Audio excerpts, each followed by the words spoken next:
I'm not crying, you're crying. I'm not crying. It doesn't seem like it's working. All right. Hey, everybody. Yeah, let's feel some mojo. Yeah, the microphone wasn't having any mojo there for a while. So, in recent years, I've noticed that a lot of what comes up about Mother's Day is, well, make sure you're mindful of the people who maybe Mother's Day isn't a happy day for. And I know a couple people who are in this church who won't come on Mother's Day or Easter or any other holiday because of their, for whatever reason, their memories and stuff. And that's cool. I am not judging.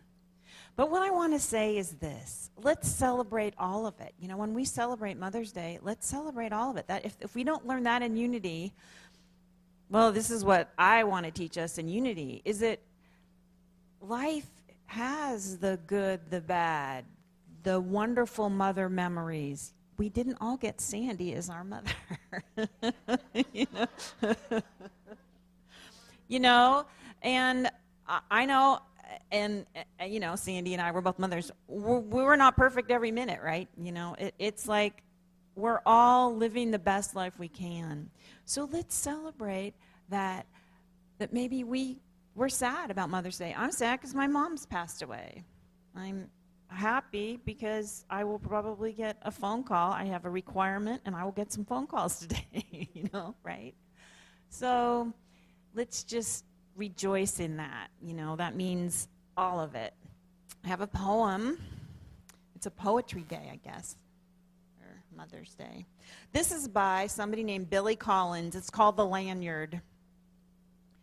The other day, as I was ricocheting slowly off the blue walls of this room, bouncing from typewriter to piano, from bookshelf to an envelope lying on the floor, I found myself in the L section of the dictionary, where my eyes fell upon the word lanyard. No cookie nibbled by a French novelist could send one more suddenly into the past. A past where I sat at a workbench at a camp by a deep lake, learning how to braid thin plastic strips into a lanyard. Anybody done that? I had never seen anyone use a lanyard or wear one, if that's what you did with them. But that did not keep me from crossing strand over strand again and again until I had made a boxy red and white lanyard for my mother. She gave me life and milk from her breasts, and I gave her a lanyard.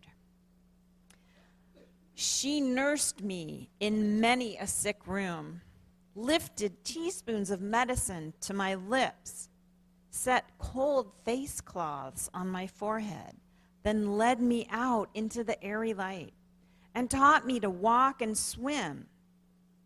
And I, in turn, presented her with a lanyard.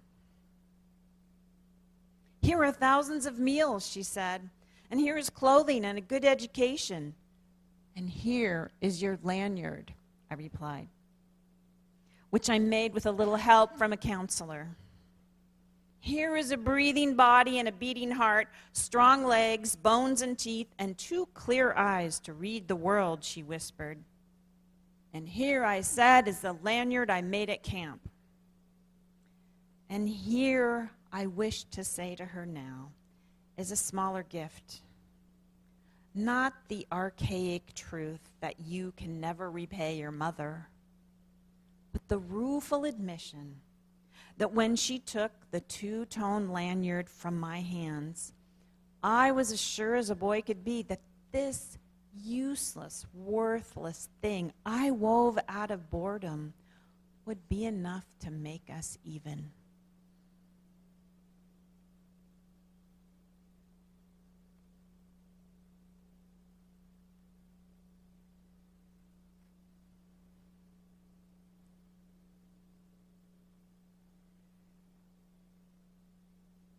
We're talking about spiritual in nature.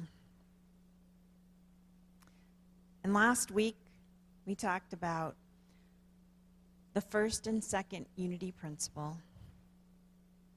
There's only one power, one presence operating in my life.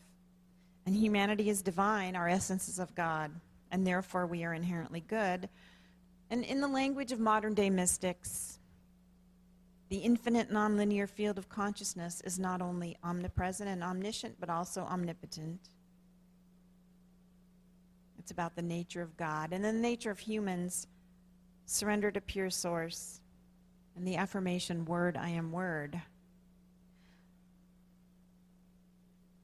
Word, I am word is an affirmation that you know you are divinity. It's a very powerful thing to say. Surrendering to pure source, same thing. And I talked about how Earth is our home, and then how you look at your homes depends on the consciousness you're at. It's a review. I don't think last week there was a video, but there was an audio. So you can always go back and listen or look at the talks if you missed something.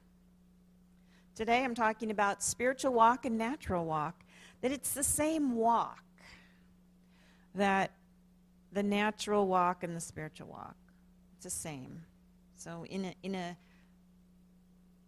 sound bite, it would be this: put truth first. That's why we're here on earth. That's why we walk naturally in the world, and why we're walking spiritually. Another way of saying that is this: don't let your ego say no to what your spirit says yes to. And when I was thinking about a spiritual walk and a natural walk, I thought about Henry David Thoreau, the man who, when he was 27, went to live for 2 years on Walden Pond in the mid-1800s and wrote amazing literature that we have read. Here's some of the things he wrote. If a man does not keep pace with his companions, perhaps it is because he hears a different drummer. Let him step to the music he hears, however measured or far away. I went to the woods because I wished to live deliberately, to front only the essential facts of life and see if I could not learn what it has to teach, and not, when I came to die, discover that I had not lived. The greatest compliment that was ever paid me was when one asked me what I thought and attended to my answer.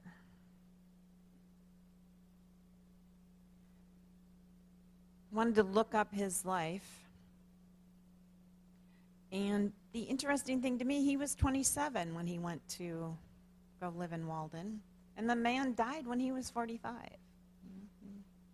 And the other thing that was very interesting to me was that he was a transcendentalist. And I often say that unity came out of the transcendentalist thought. And all the new thought religions came out of that thinking. The two main writers were Ralph Waldo Emerson and Henry David Thoreau. Okay? I'm going to have some more about transcendentalism to tell you. But the thing that is another interesting thing about Henry David Thoreau is that he embraced these transcendentalist thoughts. He went to Walden and he wrote. He was not a successful published author. It's not like he made money and fame and fortune from his writings, even though now he would be rolling in it, right? Because people love his stuff. But he transformed, or he grew in that first he was into the nature, and then later years, he lived there 2 years. He didn't spend this whole life living there. Then he went back and lived with his people, his family. He actually took over his father's business. He was a surveyor, among other things, and he was a strong abolitionist. That the rest of his life, he was on fire about stopping slavery. So I guess I didn't know that before. If I'd heard it, it went in one part of my head and out the other part. That this man who's known for this beautiful respect of nature, that he took that into his heart and his life, and then he helped the world become a better place to the issue of the day that was most important to him.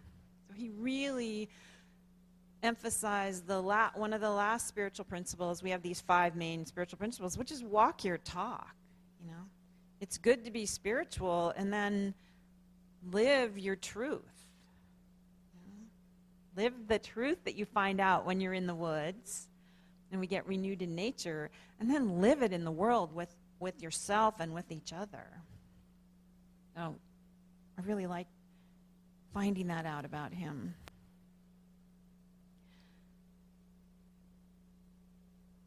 Now, I want to say a little bit about transcendentalism. Because it actually, when you look it up, it's in the Encyclopedia Britannica.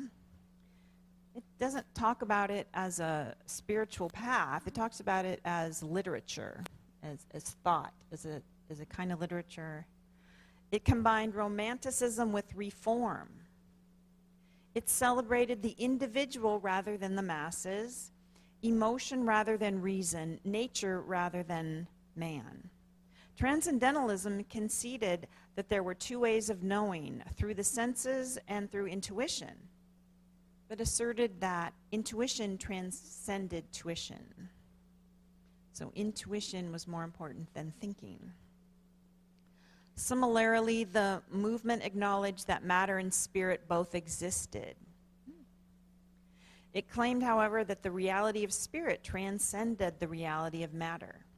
Transcendentalism strove for reform, yet insisted that reform begin with the individual, not the group or organization. So that is definitely where unity spiritual thought came out of, in those roots. For sure, we see it and we try to live that today.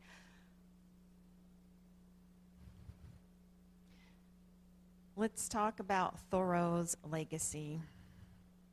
As I said before, in terms of material success, you could say he lived a life of repeated failures. His published works were not popular in his lifetime. And yet he is regarded as both a classic American writer and a cultural hero of his country. This opinion of his greatness stems from the power of his principal ideas and the lucid, provocative writing with which he expressed them. The life which men praise and regard as successful is but one kind. Why, Thoreau asked in Walden, should we exaggerate any one kind at the expense of the others? In a commercial, conservative, expedient society that was rapidly becoming urban and industrial, he upheld the right to self-culture, to an individual life shaped by inner principle. An individual life shaped by inner principle. He demanded everybody get freedom to follow unique lifestyles, to make poems of their lives and living itself an art. So I want to take his life as an example for us to follow, to go and be renewed in nature, the natural world. It's only been fairly recently that that we can live lives that are separated from nature. As I said, for millions of years we were right in there with nature, but it's only been recently that you could actually live in a box and have everything and not breathe fresh air. You could do that. So go to nature, because we are humans and we need that. And take that and put truth first. And don't let your ego say yes to what your spirit says no to. And think about what you can do this week. You know, I've given us all, myself included, the assignment to go outside. Even look out a window if you can't. Go outside and connect to your spirit in the natural world. And then this week also, how do you put truth first? Think about that. How are you going to put truth first this week? I know for me, I'll just do a little tattletaling on myself, that when I do actually follow the advice that I think we should do. I'm always telling myself to do things. I'm not always doing them. But when I tell you all to do it, I think I better. And when I'm putting truth first, I recognize that I'd fallen into some habits that were not helpful to me. Chris and I were talking this morning about, maybe we've been eating too much sugar.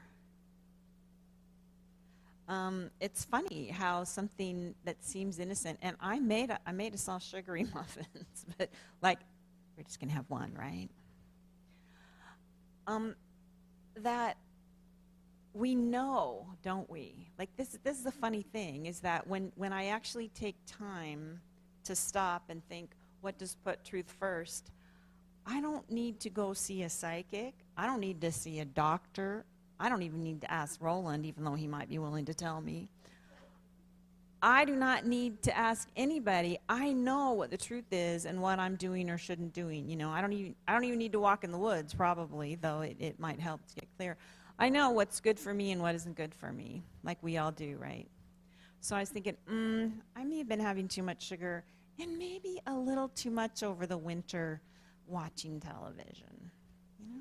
And I realize that is as bad as sugar in my brain. You know, a little bit goes a long way. For me, may not be the same for you. You know what your own habits are. And that's why spring and getting outside is so wonderful and why we want to embrace nature. And I'm going to leave you with this. So the wrap up for this week is this. Put truth first. And don't let your ego say yes to what your spirit says no to. Don't let your ego say no to what your spirit says yes to. Let's take an offering for unity. I want you to take your tithe, your love offering, your credit card donation in your hand. Your mojo.